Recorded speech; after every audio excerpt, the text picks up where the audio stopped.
tem alguma coisa nesse livro que, por um lado, ele atrai tanto ódio, tanta ira, e, por outro lado, atrai tanta devoção. Ou seja, ele atrai uma ira que as obras ficcionais não atraem, e ele atrai uma devoção que as obras ficcionais também não atraem.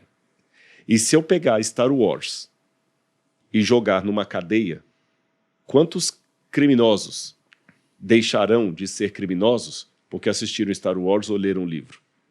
Agora joga a Bíblia na mesma cadeia e quantos ex-traficantes você vai ter lá, quanto cara realmente recuperado, a ponto que você pode colocar o cara em cargo de confiança aqui. Jesus foi a mesma coisa. Ele era apenas um pregador comum, mas ele atraiu tanto ódio da elite que eles viram nele uma ameaça. E tanta fidelidade de outros que viram nele o Salvador. Então ele não era apenas um cara comum. Tanto a Bíblia quanto Jesus estavam apenas materializando aquele conflito entre o bem e o mal que nós não conseguimos ver, mas que existe. Por algum lado, o mal quer destruir esse livro e o bem quer preservá-lo. E por alguma razão, o mal quer destruir Jesus de Nazaré, mas o bem quer preservá-lo. Cara, é verdade, né? É verdade. E aí, então, a gente teve uma perseguição, porque estava todo mundo querendo pegar Jesus, cara, estava incomodando todo mundo. E aí vem aquele grande quadro, a Última Ceia, né? Aliás, o quadro não chama Última Ceia, é Santa Ceia o quadro, né? Santa Ceia. O quadro chama Santa Ceia. A Santa de Da Vinci é a Última Ceia. A Última Você Ceia está falando mesmo. do quadro de Da Vinci? Tá aí, Isso, Santa Maria delle Grazie? É a Última Ceia. A Última Ceia. E aí a gente tem a Última Ceia. E está escrito assim, Lucas 22, 14 e 20. Quando chegou a hora, Jesus e os seus apóstolos reclinaram-se à mesa e disse-lhes: desejei ansiosamente comer esta Páscoa com vocês antes de sofrer. Ou seja, Jesus está dizendo isso. Pois eu lhes digo, não comerei dela novamente até que se cumpra no reino de Deus. Ou seja, não vou comer de novo essa ceia. Recebendo um cálice, ele deu graças e disse: tomem isto e partirem uns com os outros. O cálice, né? De vinho. Vinho, né? Eu vou dar outro argumento. Na Santa Ceia não podia ter nada fermentado. Era cálice do quê? De água? Não, Era suco de uva. Tá bom. Que ele fala o suco da vide. Não, pode ser. Pois eu lhes digo que não beberei outra vez do fruto da videira até que venha o reino de Deus. Aí, o suco da vide, o fruto da videira. Tomando o pão, deu graças, partiu e o deu aos discípulos, dizendo: isto é meu corpo, dado em favor de vocês. Façam isto em memória de mim. Da mesma forma, depois da ceia, tomou o cálice, dizendo: este cálice é a nova aliança no meu sangue, derramado em favor de vocês.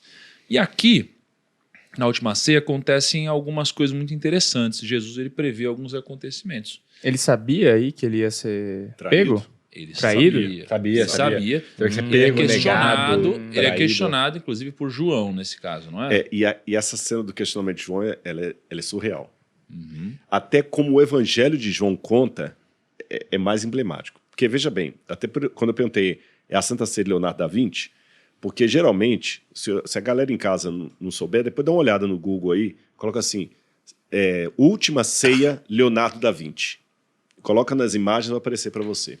Aquele quadro, olha aí que você vai até ver, aquele quadro que Leonardo da Vinci pintou, que hoje está lá em Santa Maria delle Grazie, no mosteiro, lá em Milão, você tem Jesus ao centro, tá certo? Jesus está ao centro assim, 6 discípulos de um lado, 6 discípulos do outro, e Judas com o sactel de dinheiro aqui na mão. E Jesus ao centro. Só que essa é uma visão anacrônica que Leonardo da Vinci teve na época do renascentismo, porque as ceias na época de Jesus não eram desse jeito. Na época de Jesus, a ceia, as pessoas reclinavam-se em acolchoados, como se estivesse num divã. Então, aqui, por exemplo, daria para eu fazer. Eu colocaria meu pé para cá, entendeu? E eu comeria reclinado assim, ó. Botar o microfone. Assim. Aí você com a mão direita toca no prato e a esquerda você reclina. Outra diferença, além de estar todo mundo reclinado, Jesus não ficava ao centro. Pelo código de etiqueta da época, conseguiu achar aí? A Santa Ceia da Vinci? Não era desse jeito. Sim. Não era desse jeito. Pelo código de etiqueta, o anfitrião, que era Jesus, ficaria na posição que o Tiago está. Na ponta. Na ponta. Na ponta.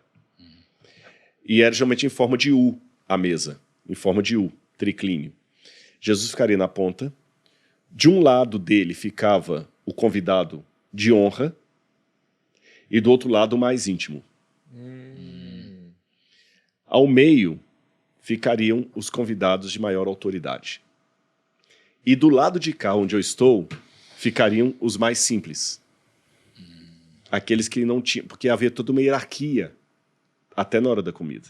Por exemplo, se fosse um pai com os filhos mais velhos ficariam ao lado dele e o mais novo ficaria do lado de cá.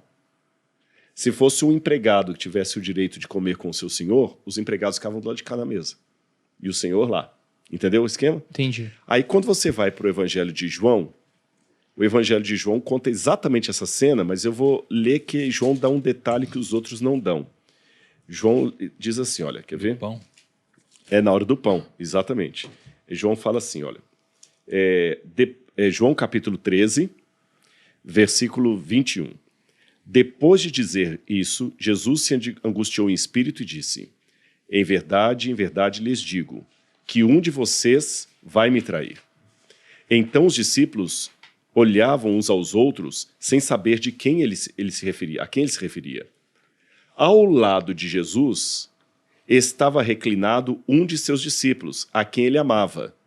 Lembra que eu falei que os mais íntimos e os mais elevados ficavam ali? Ao lado de Jesus estava reclinado, como eu falei, reclinado, um discípulo a quem ele amava. O discípulo, o apóstolo João. Tá certo? O apóstolo João. Então a ideia era o seguinte, do outro lado, ali da mesa, onde estaria o Tiago, ficaria o apóstolo João do lado dele. Por isso que João podia reclinar a cabeça no ombro de Jesus na hora de comer. Pronto, muito bem. Aí vamos continuar. Simão Pedro fez um sinal ao discípulo amado para que perguntasse a quem Jesus se referia. Raciocina. Para Pedro fazer o sinal para ele, é porque Pedro estava do lado de cá. Jesus, de propósito, para dar uma lição em Pedro, para trabalhar também o ego do Pedro, que era o mais velho, Jesus colocou Pedro do lado dos mais simples.